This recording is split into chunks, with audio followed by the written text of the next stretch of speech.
एक बार मंसूर को कत्ल के लिए काजी लेके जा रहा था ना, जो 4 कसाई लोग पकड़ के कत्ल जुर्म में काटने के लिए लेके जा रहे थे पकड़ के मंसूर को। तो 3 महात्मा आए, फकीर, मुस्लिम फकीर।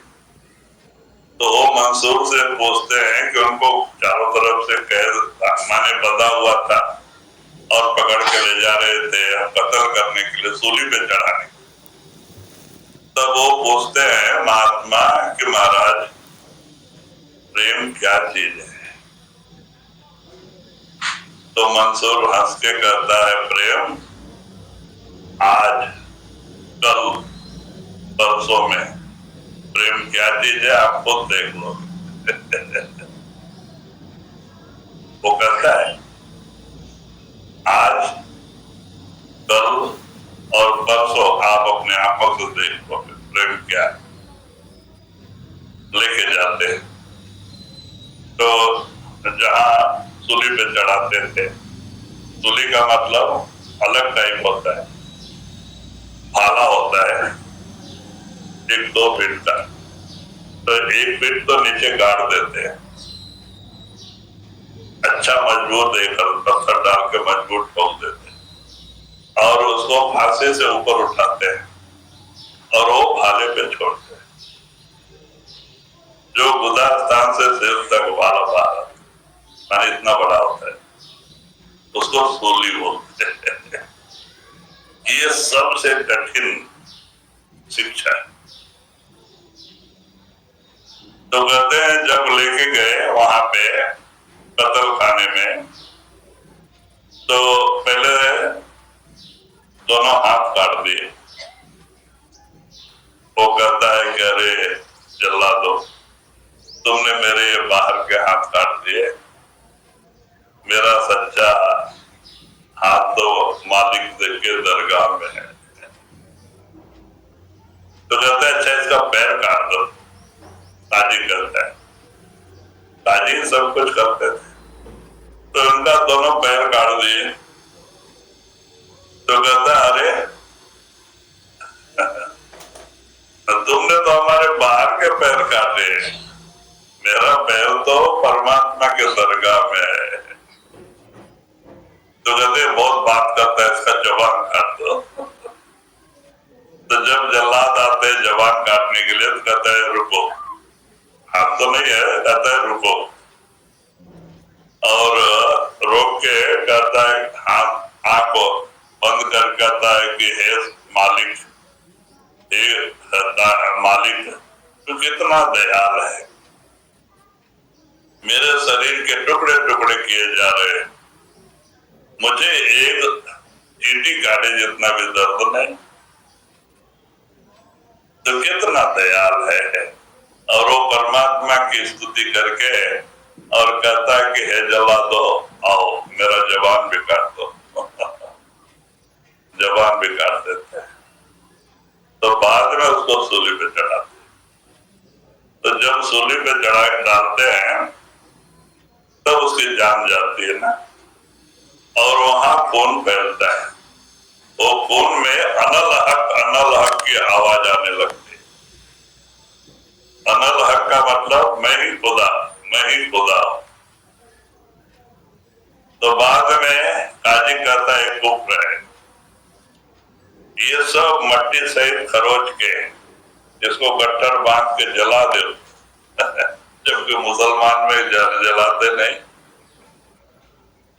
अब उसमें से अनलग की आवाज आ रही।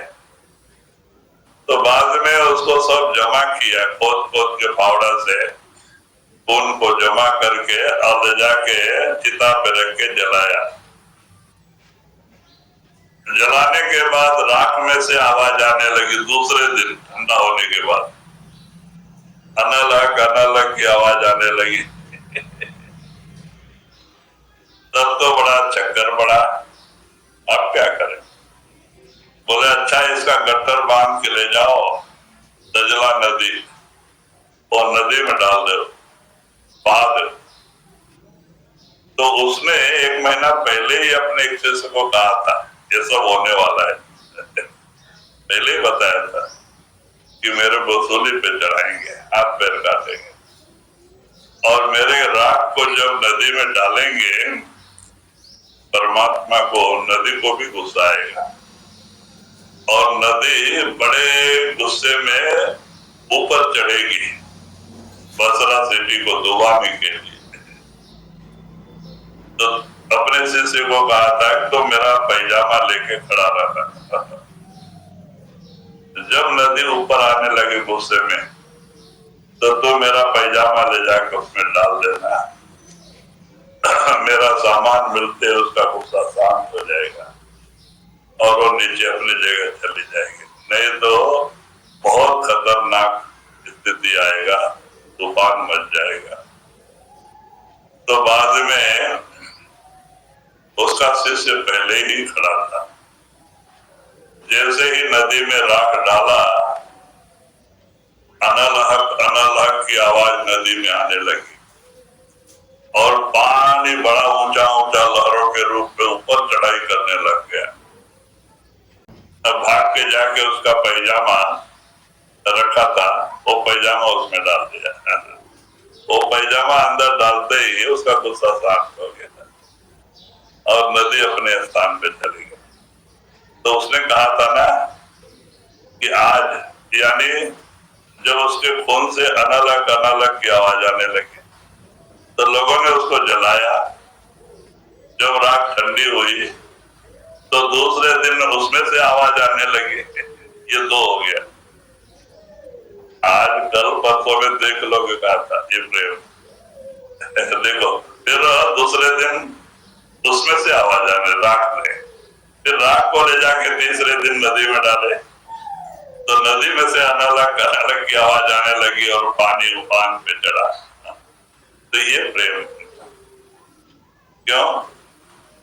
एक प्रेमी भगत का फिर से कहा नाम रूप रग रग फोन में और नाम फैल जाता है और नाम का पावर प्रेम का पावर है कि वो बता कह दिया ना 3 दिन में देख लोगे तो 3 दिन में देखा लोगों ने कि प्रेम क्या चीज होता है, मालिक का प्रेम